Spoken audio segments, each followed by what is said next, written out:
안녕하십니까. 지역사회 협업 사례를 발표하게 된 울산대학교 사회공헌센터 김정훈입니다. 지난 10월에 RUCK 지역기업분과 화상회의 때도 말씀드렸지만 저희 울산대학교는 지역사회 연계 부문에 학교 자체 행사 일정이 중복되어 부득이하게 영상으로 지역사회 협력 사례를 발표하게 된 점 참고 부탁드립니다. 발표에 앞서 저희 울산대학교 조직체계에 대해서 간략히 말씀드리면 지역사회 연계 RCC 파트는 사회공헌센터에서 담당하고 있으며 기업연계 ICC 파트는 기업지원센터에서 맡아서 운영하고 있습니다. 발표 순서는 목차에서 표시한 것처럼 지역협업 사례로 발표하게 된 추진 배경에서부터 사회적 가치에 대한 설명, 지역사회 협력 사례 소개, 사례를 확대 발전시킬 방안에 대해 소개해드리겠습니다. 공공기관과 함께하는 사회적 가치 공공포럼을 지역사회 협업 사례로 공유하게 된 추진 배경에 대해 말씀드리겠습니다.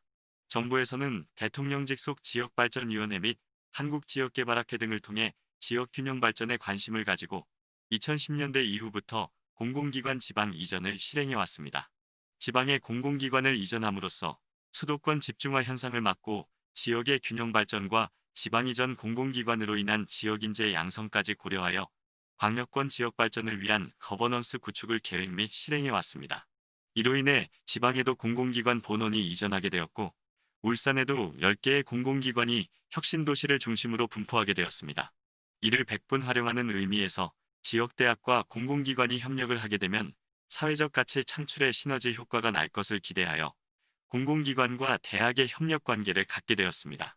저희 울산대학교에서는 2019년에 혁신도시에 있는 7개 공공기관과 대학이 협의체를 구성하여 지역상생 발전을 위해 협력하게 되었습니다. 공공기관에는 사회적 책무 부문에서 사회적 가치를 평가받는 부분이 있기에 지역에 있는 민간기관 및 사회적 경제 조직과 유기적인 관계를 형성하고 있습니다. 대학도 이와 마찬가지 공공기관 및 지역의 기관들과 유기적인 관계를 유지하여 사회 맞춤형 산학협력의 기반을 마련하는 동일한 목표로 운영되고 있는 상황이기에 공공기관과 함께하는 사회적 가치 공공포럼을 공동으로 운영하게 되었습니다. 그럼 사회적 가치에 대해 조금 더 세부적으로 살펴보겠습니다. 한국 사회의 시대적, 역사적 전환에 따른 사회적 가치의 변화된 양상을 살펴보면 1990년 이전까지는 중앙집중적 시대로 경제성장과 국가 발전을 위해 중앙집중형 정보 시스템 운영을 하였습니다. 그러던 중 민주화 운동과 노동운동 등 다양한 분권 활동으로 인해 중앙집중에서 탈집중 거점 현상으로 변화를 맞게 되었습니다.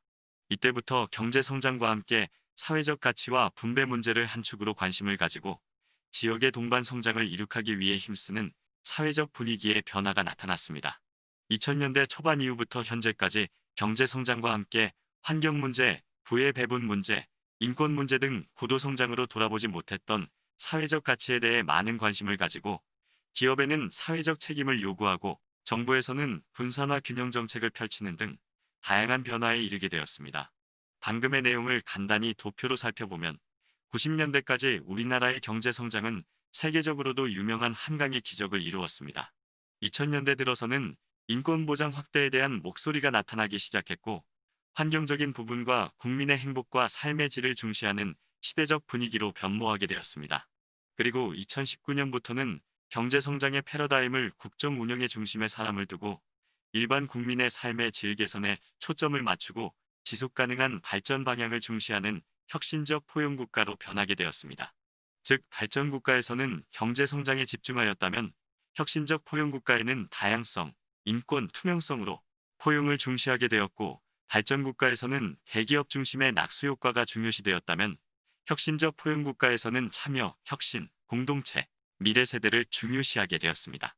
국제사회적 측면에서도 사회적 가치에 대한 관점을 찾아볼 수 있습니다. 요즘 한국연구재단을 통해 지역혁신 실적에 대해 언급할 때 UN 지속가능 발전 목표 17가지를 많이 언급하는데 이 내용을 세부적으로 살펴보면 인류의 보편적 사회 문제, 지구환경 문제, 경제 문제 해결 등 건강한 삶과 모든 세대의 삶의 질 향상을 위한 내용으로 구성되어 있습니다. 이와 함께 정부의 목표도 혁신적 포용국가의 내용으로 사회통합을 강화하고 사회적 지속가능성을 위해 저출산, 고령화 사회를 대비한 시스템 구축화와 사회 공공서비스 및 일자리 창출을 통한 일상생활의 안전 보장에 목표를 두어 국제사회에서 추구하는 목표와 동일한 수준의 사회적 가치를 추구하고 있습니다. 유럽 사회에서는 사회 발전과 개인적 발전의 균형을 이루기 위해 체계와 제도의 사회경제적 안정성을 추구하며 시민의 존엄성과 자율성이 실현되는 사회 포용성의 성격을 띠고 있습니다. 유럽연합은 기업의 사회적 책임을 강조하여 고용기회의 균등으로 양질의 일자리를 제공하여 사회통합에 힘쓰고 있습니다. 유럽에서 선진국으로 대표하는 독일 같은 경우에는 남녀 평등을 기반으로 젠더 문제와 장애인 고용, 실업자 고용, 비정규직 임금 등 사회적 약자에 대한 국가적 배려의 제도를 추구하고 있습니다. 영국도 독일과 마찬가지로 지역의 사회적 가치를 추구하는 지역경제의 인프라 제공을 위해 사회적 가치법을 제정하여 인간의 존엄성을 유지하고 안전한 노동생활 환경 유지, 사회적 약자에 대한 기회 제공 등 공공의 이익과 공동체 발전에 기여하고자 국가 운영 방향을 추구하고 있습니다. 우리나라도 유럽 국가처럼 경제 발전의 고도 성장과 함께 균형 발전을 생각하게 되었고, 사회적 약자에 대한 기회 제공과 사회통합 등 사회적 가치 실현을 위한 5개년 계획 수립 등 공공기관의 사회적 가치 실현에 관한 기본법 제정안을 제안하고 있는 상황입니다. 유엔이 매년 발표하는 세계 행복 보고서에서는 사회를 보다 더 강하게, 더 효율적으로 하는 수단으로서 행복의 질을 수치화시키고 있는데 2018년도에는 세계 156개국 중 한국이 57위, 2019년도에는 54위를 나타내고 있습니다. 1인당 국내 총생산과 사회적 지원, 기대 수명, 사회적 자유, 관용, 부정부패 정도 등을 기준으로 산출되는 행복지수는 1위 핀란드에 이어 덴마크, 노르웨이, 네덜란드, 스웨덴 등 북유럽 국가들이 상위권을 차지하고 있으며 브렉시트로 고통을 겪고 있는 영국, 그리고 세계 강대국 미국이 10위권에 위치하고 있는 것을 볼 수 있습니다. OECD 34개 국가 중에서는 하위권인 32위를 나타내고 있습니다. OECD 주요국을 통해 조사한 사회적 관계망 네트워크 조사도 우리나라는 평균에 미치지 못하는 하위권 수준의 수치를 나타내고 있습니다. 정부에서는 삶의 질 개선을 목표로 사회적 가치를 추구하는 정부 혁신 계획을 언론 보도를 통해서도 확인해 볼 수 있습니다. 최근 박광온 의원이 대표 발의한 공공기관 사회적 가치 실현에 관한 기본 법안이 발의되었습니다. 이낙연 의원, 김두관 의원 등 총 15명의 의원이 공동 발의로 참여하였고, 법안 발의 제안 이유로는 세계적으로 양극화 및 불균형이라는 심각한 위기에 직면하고 있는 상황에서 개인의 노력만으로는 해결할 수 없는 사회 문제에 대한 해결책으로 공동체적 가치를 지향하는 사회적 가치의 중요성을 부각되고 있으며, EU와 영국 등 주요 국가에서는 입법화를 통해 사회적 가치를 체계화하고 사회 전반의 이를 확산시키려는 노력을 전개하고 있기에 사회적 가치 기본법안을 제안하였습니다. 우리나라의 경우 사회적 경제, 기업의 사회적 책임, 공유 가치 창출 등 사회적 가치 실현과 관련된 다양한 활동이 증가하고 있으나 공공기관의 공공성에 대한 국내외 평가는 낮은 수준이며 공공기관에 대한 국민적 신뢰도 미흡한 상황입니다. 거기에 최근 코로나19가 불러온 위기는 우리 사회 구조와 제도 전반에 대한 성찰을 요구하고 있고, 이윤과 효율이 아니라 사람의 가치, 공동체의 가치를 지향하는 방향으로 사회가 대전환해야 한다는 교훈을 주고 있습니다. 우리나라와 마찬가지로 영국 정부에서는 2018년부터 사회적 가치 실현을 위해 사람, 지역, 사회부문, 민간부문, 공공부문 등 5개 분야로 사회적 가치 분야에 관심을 가지고 있으며, 모두를 위한 미래 건설, 시민사회 전략으로 사회적 가치 증진 방안에 대해 힘쓰고 있는 것을 볼 수 있습니다. 앞으로 우리가 추구해야 할 방향으로 사회적 가치의 변화 방향은 개인에서 사회 공동체를 넘어 미래 세대로 포괄적 관점으로 확장시켜 나가야 하고, 경제 발전뿐 아니라 사회적 균형 발전과 환경적인 부문까지 신경을 쓰고 사회적 가치 변화와 방향을 확장시켜 나가야 할 것입니다. 그래서 저희 울산대학교에서는 울산 지역에 있는 공공기관과 함께 사회적 가치 공공포럼을 매년 진행 중에 있습니다. 2019년에 제1회 사회적 가치 공공포럼을 개최하였고, 올해에도 12월 초에 공공포럼을 개최 준비 중에 있습니다. 작년에는 한국동서발전본사에서 오프라인으로 진행하였으며, 올해는 코로나19로 인해 온라인 방송 송출로 본 행사를 계획하고 있습니다. 작년에 개최한 제1회 사회적 가치 공공포럼은 국회의원을 비롯하여 시관계자, 각 기관의 기관장, 그리고 사회적 경제 조직 등 주요 인사만 200명이 넘게 참석하였습니다.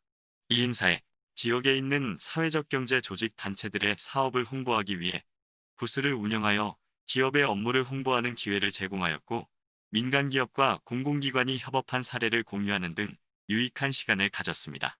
이렇게 지역의 대학과 공공기관이 협력하여 지역사회의 문제점을 발견하고 공동으로 해결해 나가는 과정을 공유하는 시간을 가짐으로써 민간, 공공, 대학, 지역사회 및 시민들이 함께하는 시간을 가질 수 있었습니다. 지역사회에 협력한 사례를 공공기관과 함께 민간기업에서 사례 발표를 했으며 작은 문제에서부터 큰 이슈까지 그리고 안전, 일자리, 지역경제, 지역사회, 인권 등 다양한 주제를 가지고 함께 해결하고자 하는 노력을 경주하였습니다. 그럼 마지막으로 지역에 있는 공공기관과 협력 강화를 위한 방안에 대해 생각해 보겠습니다. 공공기관과 지역대학이 함께 협력하려면 먼저 협의체를 구성하여 지역의 상생협업 모델을 제시하는 것이 좋습니다. 저희 울산대학교에서도 작년에 사회적 가치 협의체를 결성하여 울산 지역의 사회적 가치 니즈를 발굴하며 네트워크 관계를 형성하였습니다. 이런 네트워크를 통해 지역의 사회적 문제를 공동으로 해결할 수 있는 기반을 만들어갔고 안전, 환경, 일자리, 지역경제, 공공성, 인권 등 다양한 주제를 바탕으로 협업 사례를 발굴하고 확대하는 단계를 거쳤습니다. 이와 같이 지역 기반 사회적 경제 조직 및 사회복지시설, 공공기관 및 지역대학이 네트워크를 구축하여 사회적 가치 연계 확산의 기회로 활용하면 대학에도 지역사회와 함께 산학협력의 기반으로 활용할 수 있을 뿐더러 지역사회에도 함께 성장할 수 있는 기회로 만들 수 있을 것이라 생각됩니다. 이상으로 사회적 가치 공공포럼을 통한 공공기관과의 협력 방안에 대해 지역협업 사례 발표를 마치겠습니다. 감사합니다.